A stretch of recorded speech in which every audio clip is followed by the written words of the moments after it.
You ever walk into a room and just know, deep down in your gut, that something's about to go down?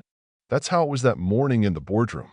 I mean, picture this. The city skyline glinting through the floor-to-ceiling windows, a $15 billion contract spread out on polished oak, press waiting just outside, and a bunch of suits sipping early champagne like they already won the Super Bowl. You could almost smell the victory in the air, until the janitor leaned over to the CEO and whispered, "Stop the deal." They're lying.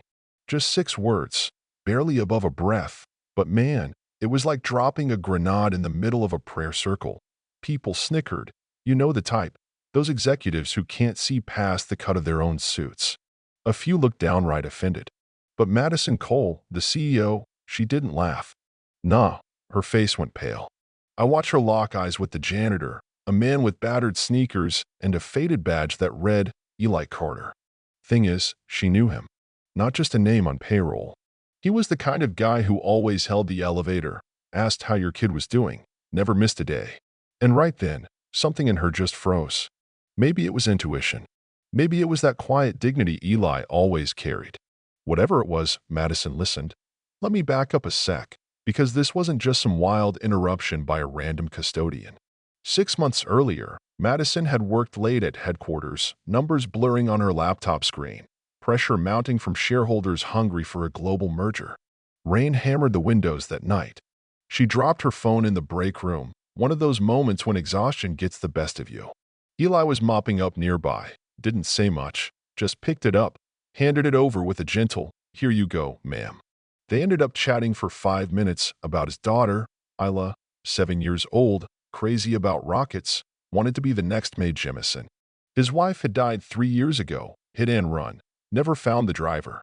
He worked nights so he could walk Isla to school every morning. That stuck with Madison. She was used to boardroom sharks and five-star dinners, not real people with real heartbreak. So when Eli spoke up during the biggest deal of her career, she felt something shift. Everyone else in the room? They saw a janitor stepping out of line. Madison saw a father doing what he thought was right. She looked him dead in the eye and asked, "What do you mean, Eli?" You could hear a pin drop. Eli hesitated, glanced at the door, but kept going. "I shouldn't say anything, but I cleaned the executive lounge last night. They don't know I speak Mandarin. Your partners, those guys from the foreign firm, they called this merger a front, a shell to get to your company's data. That's what I heard." Man, you should have seen the reaction. A few board members burst out laughing. Others started shouting, "He's just the janitor. Are we really listening to this?" But Madison held up her hand, and for the first time that morning, the room fell silent. She turned to her legal counsel, ordered a full review. Within the hour, investigators were pulling up flagged risk reports, digging through archived emails, piecing together a puzzle no one else had wanted to see. Turns out, Eli was right. There had been a buried file. Somebody in middle management had forgotten to escalate it. The foreign firm was already under investigation abroad, suspected of using shell mergers to steal proprietary tech. If that deal had gone through, Madison's company would have lost everything: their innovations, their client trust, even their reputation. The press would have eaten them alive. You ever witness a room flip on its head? One board member, red-faced and sweating, resigned on the spot. The rest just sat there, stunned. Madison didn't say, "I told you so." She just stood up and said, "The deal's off." That's it. For words, but you could feel the weight of them. People gasped, protested. Someone even knocked over their glass of champagne. But the contract stayed unsigned. Now, here's where you expect the story to end. Hero saves the day, credits roll. But real life's messier than that. After the dust settled, Madison found Eli down in the janitor's closet, stuffing gloves into a plastic bucket. She said, "You just saved this company and a whole lot more." Eli looked up, tired but unbroken, and said, "I didn't do it for the company." Madison nodded. "I know. You did it because it was right." Then she handed him an envelope. Inside, a scholarship for Isla, any school she wanted. One more thing, Madison offered Eli a brand new job, head of ethics and internal insight. "You've got a better moral compass than most of this board combined," she told him. And she meant it. Months later, the story hit LinkedIn, went viral overnight. The janitor who saved a tech giant. Yeah, the headline writes itself. But it was the comments that got me. People from all walks of life sharing how they'd started seeing the invisible folks around them differently. Some said they cried. Others said they went home and hugged their families. Madison got flooded with messages, thank yous, job applications, even hate mail from a few old guard types who thought she'd lost her mind. But the one that stuck with her? A DM from a 14-year-old in Detroit. My dad's a janitor too. Now I believe people like him can be heroes. That's when Madison realized the real lesson wasn't just about business or tech or even whistleblowing. It was about dignity, about who gets to speak up and who gets believed. So, is that the happy ending? Maybe. Or maybe it's just the start of another conversation. You know what I mean? Because for every Eli out there, there's a dozen more voices we don't hear, people we overlook. Makes you wonder, how many rooms are one quiet warning away from disaster? And when push comes to shove, would you have listened? Anyway, that's what happened. You don't have to wear a suit to be a hero. And sometimes, the quietest voice in the room is the one that saves it. So, what do you think? Did Madison do the right thing? Should more companies listen to the people nobody sees?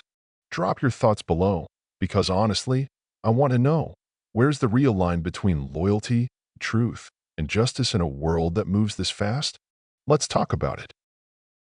If you think the story ended with a handshake and a promotion, you don't really know how corporate America works or how hard it is to change the way people see each other, no matter how big the headlines get. The truth is, when a janitor saves a billion-dollar company, you don't just get pats on the back. You get questions, suspicion, even jealousy. For some folks, Eli's story was proof that anybody, from any walk of life, could be a hero. For others, it was a threat, a reminder that their spotless resumes and Ivy League diplomas weren't the only tickets to respect. The weeks that followed, Eli walked the halls in a new suit, awkward at first, sleeves a little too long, still keeping his head down out of habit. But everyone knew his face now. Some people greeted him with genuine warmth, others with stiff nods, and a few, well, you could see the skepticism written all over their faces. At board meetings, he was quiet at first, listening more than he spoke, always scribbling notes, always watching. But Madison had given him real authority, and little by little, he started speaking up. You could tell he was nervous. His voice would shake sometimes, but he always spoke with that same, unfiltered honesty that had saved the company. There's one moment I can't forget. A young analyst, Aisha, just a year out of college, sharp as a tack, caught Eli after a meeting. She told him, "You're the reason I stayed. Before, I didn't think anybody cared what people like me thought." Eli smiled, but you could see the weight of expectation on his shoulders. He never asked to be a symbol. He just wanted to do the right thing, for his daughter, for his job, for himself. But not everyone was happy with the new order.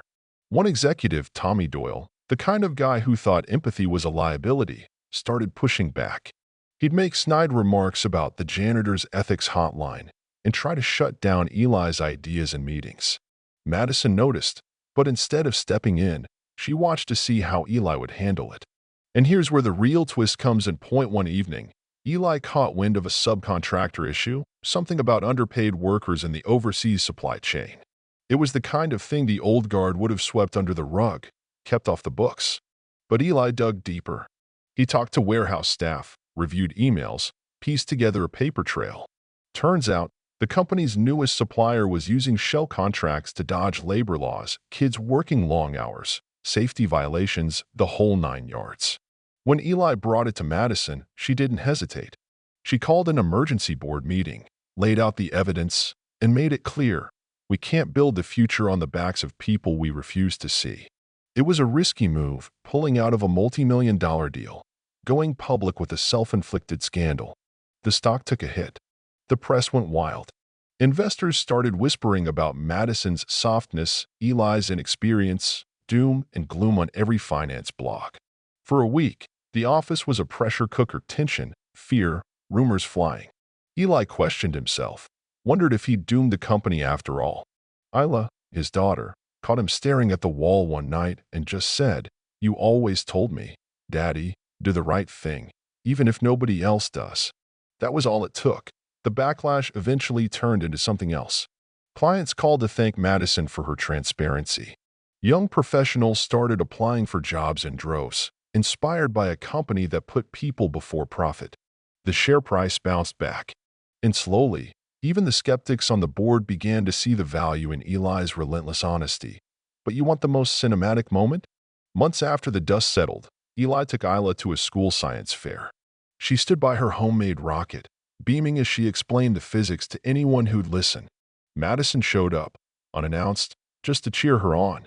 The look on Isla's face, seeing her dad, the former janitor, laughing with the CEO, no barriers between them, was worth more than any bonus or headline.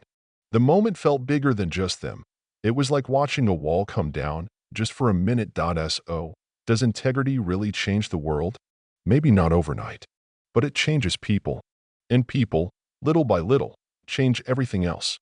Funny how it works, how a whisper in a boardroom can echo all the way to a middle school gym, how the right thing done at the wrong time can still be right, and how sometimes it takes the least likely person in the room to show everyone else what they're missing. So let me ask you, if you were in Eli's shoes, would you have spoken up, risked your job, your peace, your daughter's future for the sake of strangers?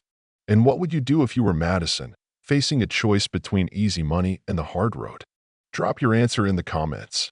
Let's keep this conversation going, because as long as we're willing to listen to the quiet voices, maybe, just maybe, there's hope for all of us yet.